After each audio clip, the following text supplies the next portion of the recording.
اتنی دیر میں شیطان آیا اور حضرت حاجرہ سے کہنے لگا، حضرت ابراہیم علیہ السلام آپ کے بیٹے کو اپنے دوست کے پاس نہیں بلکہ آپ کے بیٹے کو قتل کرنے کے لیے لے کر جا رہے ہیں۔ اس وقت حضرت حاجرہ فرمانے لگیں کہ میں حضرت ابراہیم علیہ السلام کو جانتی ہوں، وہ کبھی بھی اپنے بیٹے کے ساتھ ایسا نہیں کر سکتے۔ اس پر شیطان کہنے لگا، حضرت ابراہیم علیہ السلام نے اللہ تعالیٰ کی طرف سے یہ خواب دیکھا ہے کہ وہ اپنے بیٹے کو اللہ کی راہ میں قربان کرے، اسی وجہ سے حضرت ابراہیم علیہ السلام حضرت اسماعیل علیہ السلام کو اپنے ساتھ لے کر گئے ہیں تاکہ وہ اپنے بیٹے کو اللہ کی راہ میں قربان کر سکیں۔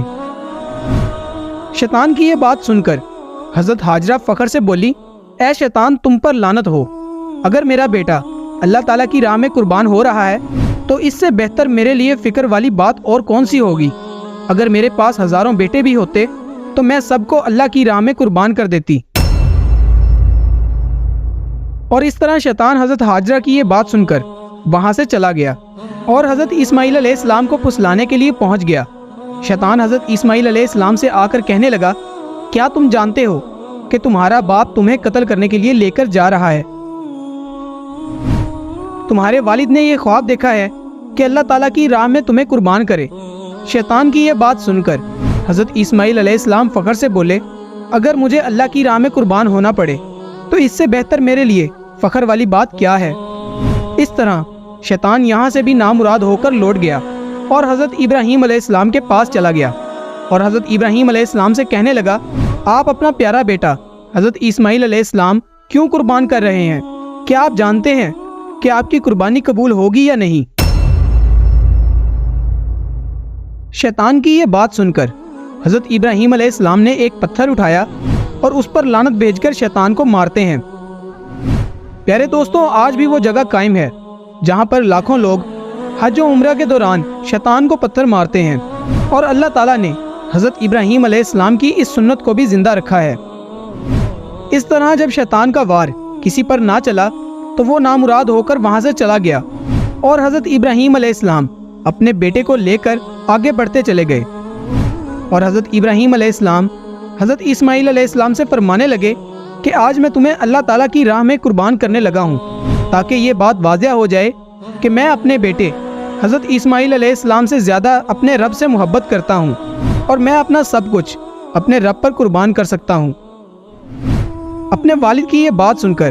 حضرت اسماعیل علیہ السلام فخر سے بولے کہ اے ابا جان، اس سے بہتر میرے لیے فخر کی بات کون سی ہو سکتی ہے کہ مجھے اللہ تعالیٰ کی راہ میں اللہ تعالیٰ کے نبی قربان کریں۔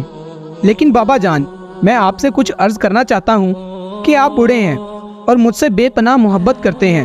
جب آپ اللہ کی راہ میں مجھے قربان کر رہے ہوں گے تو آپ یہ منظر دیکھ نہیں پائیں گے۔ میں چاہتا ہوں کہ مجھے قربان کرنے سے پہلے اپنی آنکھوں پر پٹی باندھ لیں اور میرے پاؤں اور ہاتھوں کو باندھ دیں تاکہ اللہ تعالیٰ کے حکم کو پورا کر سکے۔ حضرت اسماعیل علیہ السلام کی یہ بات سن کر حضرت ابراہیم علیہ السلام نے حضرت اسماعیل علیہ السلام کو اپنے گلے سے لگا لیا، اور اس کے بعد حضرت ابراہیم علیہ السلام نے اپنی آنکھوں پر پٹی باندھ لی اور اپنے بیٹے حضرت اسماعیل علیہ السلام کے ہاتھوں اور پاؤں کو باندھ کر ایک جگہ لٹا دیا۔ اور جب حضرت ابراہیم علیہ السلام نے چھری کو اپنے بیٹے حضرت اسماعیل علیہ السلام کی گردن کے قریب کیا تو حضرت ابراہیم علیہ السلام آسمان کی طرف دیکھ کر اللہ تعالیٰ کی بارگاہ میں یہ عرض کرنے لگے، اے رب العالمین، اگر تو مجھے ہزاروں اسماعیل بھی عطا کرتا تو وہ سب کے سب میں تیری راہ میں قربان کر دیتا، اور میرے نزدیک تجھ سے زیادہ کوئی محبوب نہیں۔ اس کے بعد جیسے ہی حضرت ابراہیم علیہ السلام چھری پھیرنے لگے تو اللہ تعالیٰ نے حضرت جبرائیل علیہ السلام کو حکم فرمایا کہ فوراً جاؤ اور جنت سے ایک جانور لے جا کر حضرت اسماعیل علیہ السلام کی جگہ پر لٹا دو۔ ادھر حضرت ابراہیم علیہ السلام چھری کو حضرت اسماعیل علیہ السلام کی گردن پر چلا رہے ہیں، لیکن وہ چھری حضرت اسماعیل علیہ السلام کی گردن پر چل نہیں رہی، کیونکہ اللہ تعالیٰ کی طرف سے اس چھری کو کاٹنے کا حکم نہیں تھا۔ اس دوران جیسے ہی حضرت جبرائیل علیہ السلام جانور کو لا کر حضرت اسماعیل علیہ السلام کی جگہ پر لٹاتے ہیں تو وہ چھری فوراً سے چل جاتی ہے اور خون بہنے لگتا ہے۔ اس بہتے ہوئے خون کو دیکھ کر حضرت ابراہیم علیہ السلام اللہ تعالیٰ کا شکر ادا کرتے ہیں اور کہتے ہیں، یا رب العالمین، تو نے مجھے اپنی سب سے پیاری چیز اپنی راہ میں قربان کرنے کی توفیق دی۔ اس کے بعد جیسے ہی حضرت ابراہیم علیہ السلام اپنی آنکھوں سے پٹی کو اتارتے ہیں اور دیکھتے ہیں کہ حضرت اسماعیل علیہ السلام کی جگہ ایک جانور ذبح ہوا ہے اور حضرت اسماعیل علیہ السلام بالکل صحیح سلامت کھڑے ہیں۔ اس طرح اس قربانی کے بعد اللہ تعالیٰ کی طرف سے یہ آواز آتی ہے کہ حضرت ابراہیم علیہ السلام تیرے اس عمل کو تا قیامت زندہ رکھا جائے گا، اور اس سنت کو ایمان والے ہر سال زندہ کریں گے اور ہر سال اللہ تعالیٰ کی راہ میں جانوروں کو قربان کریں گے۔ یہی وجہ ہے کہ حضرت ابراہیم علیہ السلام کی اس سنت پر عمل کرتے ہوئے پوری دنیا میں اس دن کو عید الاضحیٰ کے نام سے منایا جاتا ہے۔ پیارے دوستوں، انبیاء کرام کا خواب بھی وہی ہوتا ہے،